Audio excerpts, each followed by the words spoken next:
I think it's nice to not actually be the weirdo in the room anymore. You're sort of with like-minded people. So there's a lot of energy from that, a lot of positive revitalisation of yourself when you're here.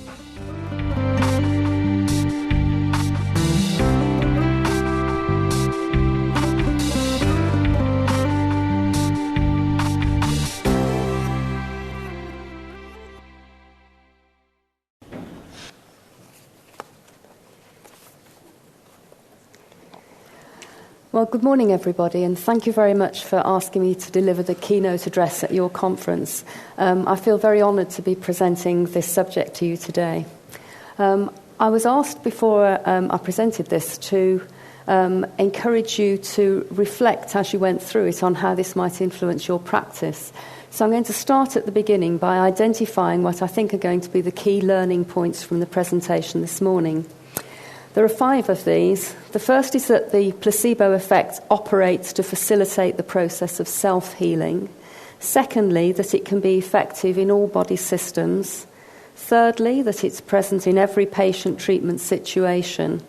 Fourthly, that it works best with patients who are most ill, so there's no placebo effect, for instance, with artificially induced pain that's created in the laboratory. And fifthly, that used wisely will supplement and complement already sound treatments. The title then, Healing and Believing, the Evidence of the Power of Iatroplacebogenesis. Now, it's a lovely word, that iatroplacebogenesis, isn't it? An iatrogenic disease is one that's caused by doctors. Iatroplacebogenesis is basically a healer by the way that they interact with the patients, being able to generate the placebo effect in the patients. As the placebo effect is the effect which helps people to self-heal, by our interactions with patients we can facilitate the capability for self-healing which resides within all. Now, there was an interesting incident that happened about 3 years ago in 2008, where Professor Irving Hirsch of the University of Hull put out a Freedom of Information request to drug companies who marketed antidepressants, asking them to release the results of trials that they hadn't released of placebos versus antidepressants. And the conclusion that he got from this was that the difference between patients taking placebo and patients taking antidepressants is not very great. If we look there at the 47 clinical trials that were released under that Freedom of Information Access request, we can see that these are major drugs that are used all across the UK, and that they had a significant, the drugs themselves had a significant impact upon patients with depression, in that they improved the clinical depression score by 9.6 points. However, at the same time, placebo gave a remarkable improvement of 7.8 points. Now, the focus of today is, isn't it amazing that a placebo can have that degree of impact, not the perspective of the drug companies, which would be we won't publish these because there's so little difference between the drug effect and the placebo effect. So the conclusion that Professor Hirsch reached was new generation pills such as Prozac and Seroxat relieve depression very well, but so do dummy pills. What's particularly interesting about the placebo effect is that really, as Nicholas Humphrey says, the placebo effect of such huge importance in our lives is an effect which, according to conventional scientific wisdom, ought not to exist. So it's a counterintuitive effect. We're used to the idea of a physiological cause and then a treatment that actually addresses a physiological cause. We're not really used to the effects as practitioners of thinking about the fact that we can help patients to heal themselves. Let's then have a look at the era of pre-scientific medicine and the placebo effect. And I'm looking at the era of pre-scientific medicine here in the West and not in the East. So I'm not including acupuncture in some of the quackery studies that I'm going to demonstrate in a minute. So Sir William Osler in 1894 wrote, "The desire to take medicine is one feature which distinguishes man the animal from his fellow creatures. It really is one of the most serious difficulties with which we had to contend." Now, I think all of us know that when somebody is ill, they want to go to a healer. They want somebody to do something to them or for them. And in the era of pre-scientific medicine in the West, most of the things that were done to them or for them were unhelpful. So if you look at any textbook of the history of medicine, you'll see some of these very strange potions that were given, and they're listed there as frog sperm, crocodile dung, dried viper lozenges, oil of ants, moss scraped from the skulls of victims of violent deaths, and eunuch fat. Now I'm sure we can appreciate, looking at a list like that these would have had very little clinical value. But people continue to get better when they went to see healers, despite the fact that they were given medicines which in many cases one would expect to make them worse, not better. Oliver Wendell Holmes wrote, "If all medicines were thrown into the sea, it would be better for mankind and worse for the fishes." And looking at some of the medicines that were administered, we can fully understand why he would have written that. Why then did people get better? Well, they got better for two reasons. Firstly, that there is the human homeostatic powers directed towards recovery, otherwise we would all die. And secondly, the powerful and ubiquitous placebo effect. So basically, healers in the era of pre-scientific Western medicine were predominantly placebo administrators.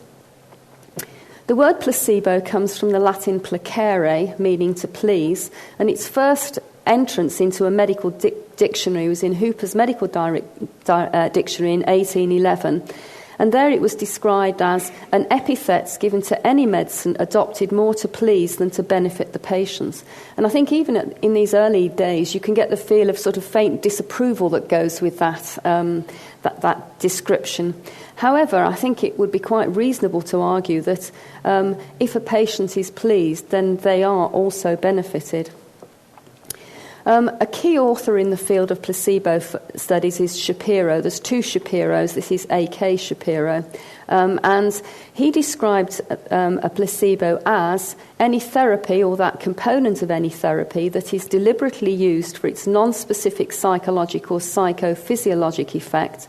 And we're not interested in that today. That's the pure placebo, that's the sugar pill, the dummy pill. Or that is used for its presumed specific effect on a patient's symptom or illness, but which, unknown to patient and therapist, is without specific activity for the condition being treated. And that's the impact. That's the type of the placebo effect that we're interested in today, where somebody is not intending to offer a placebo, they're intending to offer a treatment, but the treatment itself has as a component of it a placebo effect. So then there's three forms of administration, and the one in bold is the one that we're going to be considering specifically today. The pure placebo is the sugar pill or the saline injection, which has no pharmacological effect. The impure placebo is one where there's a pharmacological effect, but it's not relevant to the condition, or it's in too small an amount to be effective. And if we think here of antibiotics given for a viral chest infection, that would be an impure placebo. And then the third one, which is what we're interested in today, is that it's a component of every scientific treatment. Now, we've thought of the era of pre-scientific medicine. Scientific medicine came into birth with the development of antibiotics and the work of Pasteur and Koch. And Iago Goldstein wrote this rather wonderful quote talking about their work, where he said, "They imposed upon medical thought, they transfixed its theoretical and philosophical corpus with the vivid concept of the specific etiological factor, and by necessity also with its corollary, the specific antidotal curative agents." So this is where the concept of the magic bullet was introduced, and that's the era of the dawn of scientific medicine in the West. However, with the dawn of scientific medicine in the West, we did also at the same time in Western medicine lose a lot of the art of medicine. So with the advent of the science of medicine, much of the art of medicine was actually lost. So then as we move into the modern era of scientific medicine, what then happened to the placebo effect? This placebo effect had been healing people or facilitating healing very effectively for thousands of years. What happened to it now? Well, clearly the placebo effect wasn't magically turned off at this time, and testimony to its continued existence is manifest through controlled drug studies, which is the placebo arm in trials.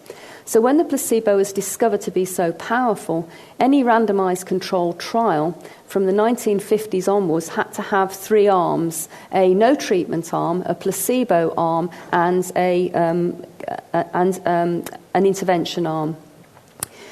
If we look at this graph here, which looks at the approximate contributions of spontaneous improvement in the effect of placebo to the estimated effect of active interventions, this was a large study done by a medical research body in 2009.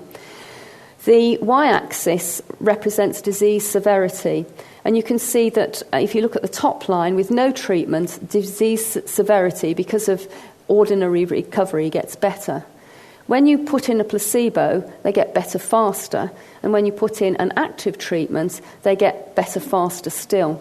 The active component of the intervention is the line between the placebo and the active treatment.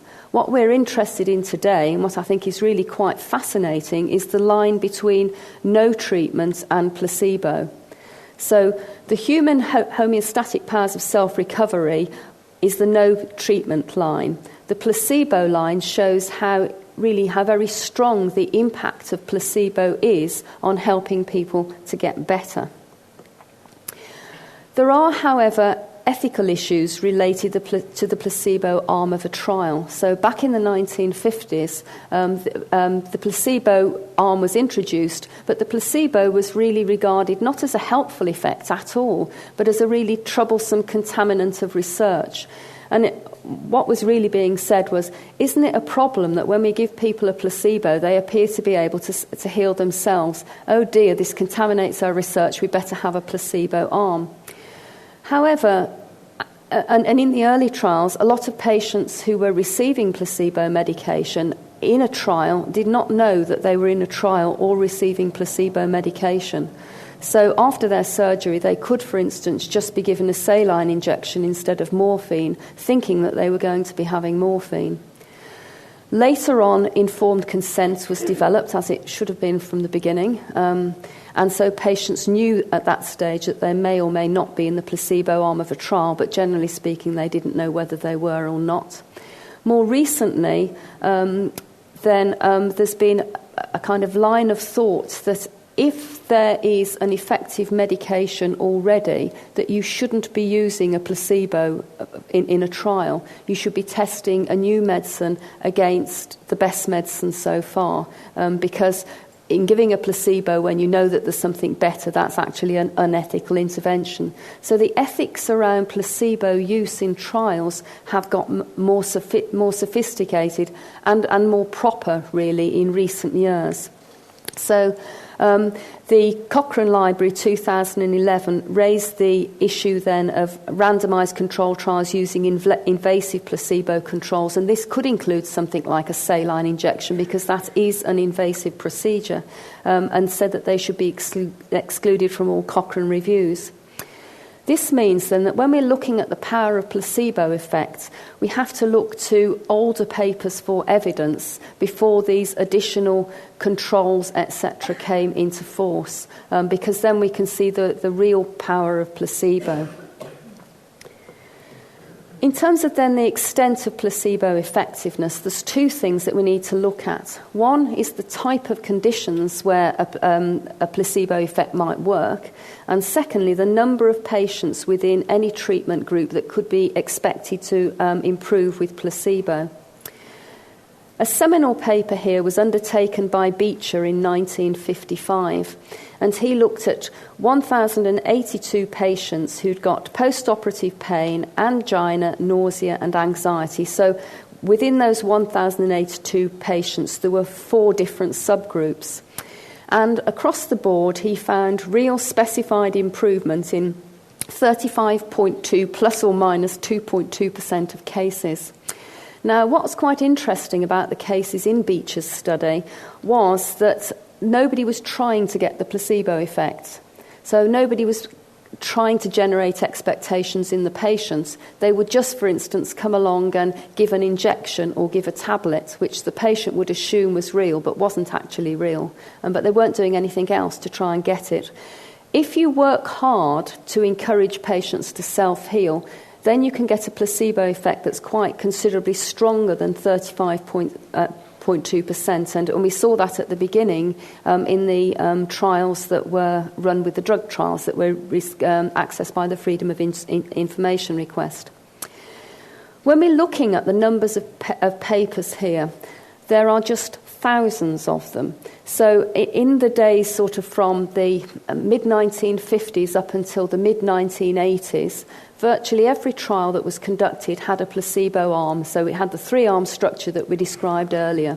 So when you want to look for evidence of how strong is the placebo effect and what sort of conditions is it active in, then you're just overwhelmed with papers. But the papers aren't actually exploring the placebo effect, but you can see the placebo effect in the placebo arm. Now, if we look at Beecher's criteria, so within that paper where he was looking at post-operative analgesia, and this was for patients who had had abdominal surgery, what was found was that using a criteria of that their symptoms must be improved by 70% or more, 75% of patients with severe post-operative pain had their pain relieved by morphine. Using exactly the same criteria in the placebo arm of the trial, 35% of the same patients also got the same relief with placebo. So basically, because the total drug effect is the pharmacological effect of the morphine plus the placebo effect of having had a procedure, in this case an injection, then you can see that almost half of the pain-relieving effect of morphine can be accounted for by placebo, or putting it another way round, that placebo is half as effective as morphine in relieving pain. Now, I'm going to just present to you only one paper in a lot of detail today, but it's such an important paper in terms of the thesis that we're articulating that I think it's really important to consider this. And this was done by Levine, Gordon and Fields in 1978. It was a study done in the field of dental surgery on patients who'd had impacted third molars. A lot of the research in the field of pain is done in the area of dentistry. So in this trial, patients were divided into three groups. One group, after they had their surgery, had morphine. One group had naloxone, and one group had placebo. Now, naloxone is an opiate inhibitor. So if you give somebody morphine and then give them an opiate, naloxone, the effect of the morphine is counteracted. Okay, so naloxone is like the antidote for morphine. If they were in the morphine arm of the trial, nothing further happened to them. If they were in the naloxone arm of the trial, what was found then was that you didn't get a placebo response if you gave naloxone. And then rather cruelly, the third arm of the trial, where patients got a placebo response, they were then given naloxone, and then the naloxone reversed the effect of the placebo and their pain ratings increased. So that's quite a sophisticated design of a trial. But what was found was that naloxone reduced the probability of a placebo response and then reversed and achieved placebo response. Now that very strongly supports the hypothesis that the placebo response is mediated largely by endogenous opiates. A trial very like this was rerun in 1999 by Benedetti et al., and the same thing has been found again. And also the same thing has been happened in terms of looking at periaqueductal grey more recently in sort of 2005. So there have been a whole series of trials which indicate that the placebo effect, in terms of its action in creating pain relief, is mediated by the production of endogenous opiates within the body.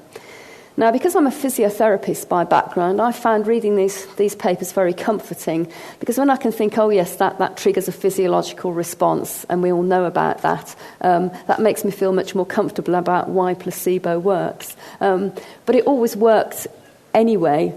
We've just been looking at systems for explaining the mechanisms of how it works.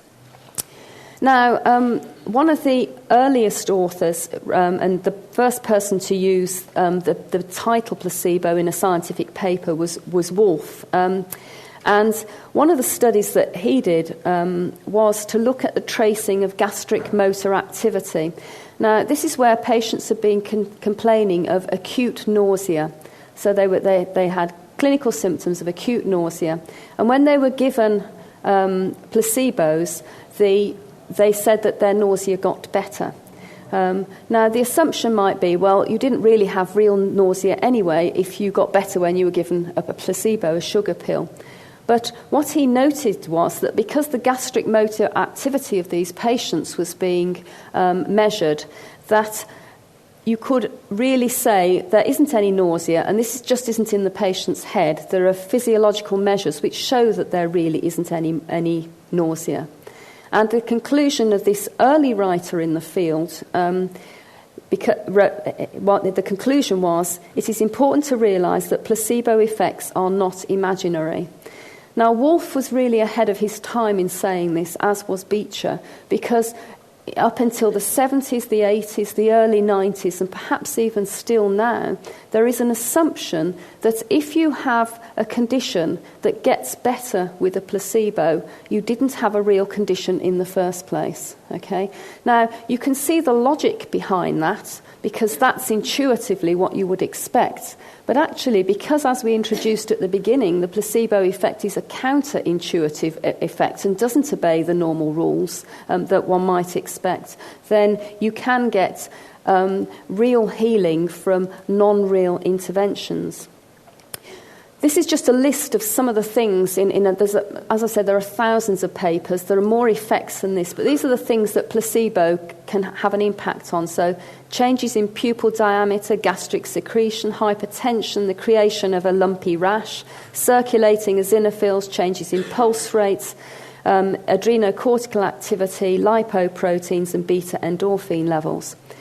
Now, if you just scan down that list and look at the different systems that you've got there, if you look, for instance, at eosinophils, you've got the immune response. If you look at adrenocortical activity, you've got the inflammatory response.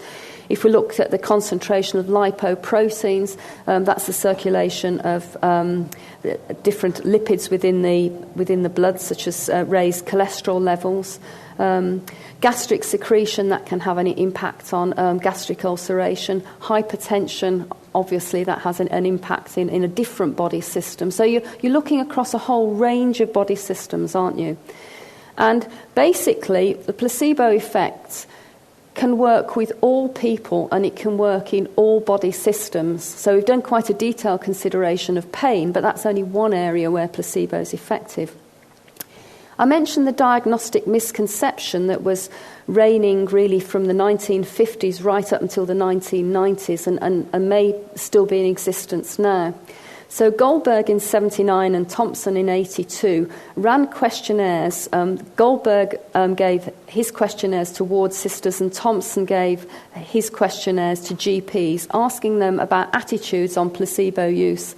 These were quite complex and quite long questionnaires, but it's interesting that 80% of GPs stated that placebo effect was useful for diagnosis. So basically it isn't. Real things get better with placebo, real illnesses, and it's not useful for diagnosis. When we're looking at the placebo response, there are three key areas that we need to look at then. The patient, the therapist, and the treatments. So what kind of people respond to placebo, what interventions, and what treatments? So let's have a look then at the characteristics of the placebo responder. Now, I haven't listed all the papers here, but if you do a summary of the papers, there is basically no placebo personality. No one person is more likely than any other person to respond to placebo. Out of all of the people in this room, anybody is as likely to respond to placebo as anybody else. We won't all respond equally to the same placebo, so we may respond to a placebo today but not tomorrow, or we may respond to different placebos differently depending on our particular illness. Anxious patients respond well to placebo, but that is actually state anxiety rather than trait anxiety. So if somebody's very anxious because they're very ill, then the more ill they are and the more anxious they are, the more likely they are to respond to placebo.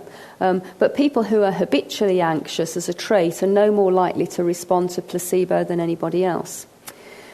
This actually doesn't go with kind of common opinion because, as Vogel and Goodwin noted, a common opinion amongst physicians is that only individuals who are psychologically defective, neurotic, suggestible, hysterical, overreactive or weak-willed will respond to placebo. That is, there must be something wrong with a person if he responds to placebo. If we take a quick snapshot then of the characteristics of the treatment situation, so what kind of treatments elicit a placebo effect? And in the trials we can look at things like tablet size, tablet colour and drug side effects and the application of a placebo response. Because if somebody's having a drug and the drug makes them feel dreadful, they can often think this must be a really powerful drug because it's making me feel so dreadful, and that can then amplify the treatment effect of the drug, paradoxically. Now, just as an example of this, Huskisson in 1974, Huskisson's a rheumatologist, looked at the use of active analgesics against placebo in the treatment of arthralgia of rheumatoid arthritis. Now, all of us know how really painful the arthralgia of rheumatoid arthritis is and how real that pain is for patients. And what he noted was that red placebo was as effective as any of the active preparations for these patients. So, not what you would expect, but in fact the case. Other studies looking at tablets found that different tablets are efficacious for different kinds of conditions. So a red tablet is the best one to relieve pain, and a green tablet the best one to relieve anxiety. This is actually later reflected in the packaging and colours that are used for tablets that are sold by drug companies. That tablets that are very large have a good placebo effect, and tablets that are very tiny have a good placebo effect. One impresses by its size and the other by its assumed potency. The least effective way of presenting a tablet is a medium-sized white tablet. This graph is taken from Melzack and Wall's Challenge of Pain, but what they describe is the placebo effect and new treatment. So when a treatment is introduced for the first time, characteristically, because it's very special and different, it has a very high placebo effect. Later the effect drops to less than that of what the real value of the treatment is, and then later you get a steady baseline. Knowing that you'd get this pattern of the enhanced placebo effect with new whizzy treatments means that when we're evaluating our own practice and putting in new treatments, we need to have this little voice at the back of our head that just says, remember that this will have that the placebo element of our intervention will be greater here. Shapiro and others did a double-blind trial with diazepam and placebo and found that in that trial, placebo and diazepam or Valium, there was no difference between them in terms of outcomes. This has been replicated, obviously, in the Freedom of Information studies recently. In order to do that, they had rapid referral, comprehensive evaluation, punctual appointments and a pleasant atmosphere. So all the things that you would think of in a good treatment setup. But at that time in the NHS, if you go back and see when that was published in 1982, not everybody got that. But with that kind of intervention, with a placebo given under those circumstances, the impact of it was very great. Then in terms of the characteristics of the therapist or the physician, Grill and others did a study where they looked at status, attitude, the nature of the message, and what they noted was that clinicians who were most competent, caring and confident had the greatest impact on eliciting the placebo effect. In this study, this was again done with dentists and dental technician, and the status, whether it was a dentist or a dental technician, made very little difference. The attitude, whether you were warm or cold, made a lot of difference. So the warmer you were, the more likely you were to get a placebo effect. But the most important thing was the nature of the message, which was giving a positive expectation of a positive outcome. So there is an acupuncture study that's been recently done in 2005, which I won't go into the details of that because the time is moving on. But that study, which was by George Lewis and his team, indicated that real placebo, because they did PET scanning at the same time as giving placebo, they were able to look in the brain where the impact was and found that it has a potentially beneficial treatment effect to modulate activity in component areas of the reward system. So that was basically saying that when you give acupuncture and when you give placebo acupuncture, that you can see in the brain where this takes effect and why it reduces pain. So I'm going to skip a couple of slides now, but the way we interact with patients is critically important because we need to give positive expectations of outcome, but they have to be realistic. If they're not realistic, clearly they're fraudulent. But saying to a patient, we're going to do this treatment and we expect that after this amount of time, this will be the impact of our intervention, means that you're not only explaining to a patient what to do in terms of gaining their consent, but that you're also generating the necessary expectations to facilitate the placebo effect. So, to be a good healer, you need to be competent, confident, and caring. And there is a paradox that the more competent that you are, so the better you are at your job, the better you will also be at eliciting the placebo effect. So the best practitioners get the best placebo effect. In conclusion then, some considerations of what we thought about today. First of all, placebo is not a diagnostic tool because patients with real conditions get better with placebo. When we're evaluating new treatments in our practice, we always need to be aware of the fact that we'll elicit a stronger placebo effect, and there's no placebo personality. If we want to utilise the technique positively in practice, we need to explain our procedures carefully, which we do anyway through the process of consent, to indicate a realistic positive outcome to the patients, to show genuine warmth and interest, to behave with professional competence to fulfil the role of healer. So being the healer for the patient as a role, as part of our practice is important. And to show genuine enthusiasm for a treatment, which we show enthusiasm because we believe that our treatments will make patients better. Medicine as art and medicine as science operate harmoniously when the placebo effect is utilised with insight to reinforce a scientific treatment procedure. Thus, the capacity towards self-healing, which resides within all, may achieve maximal stimulation. So we owe it to our patients to maximally utilise this wonderful effect, the placebo effect, alongside our sound interventions, our sound therapeutic interventions, and that way the patient gets a sort of double dose of treatment, the placebo treatment plus our treatment. And finally, contrary to public perception, orthodox medical opinion is remarkably confident about the healing powers of the mind, yet placebos only work if you believe they work. So the power of healing is only triggered through belief. Thank you very much.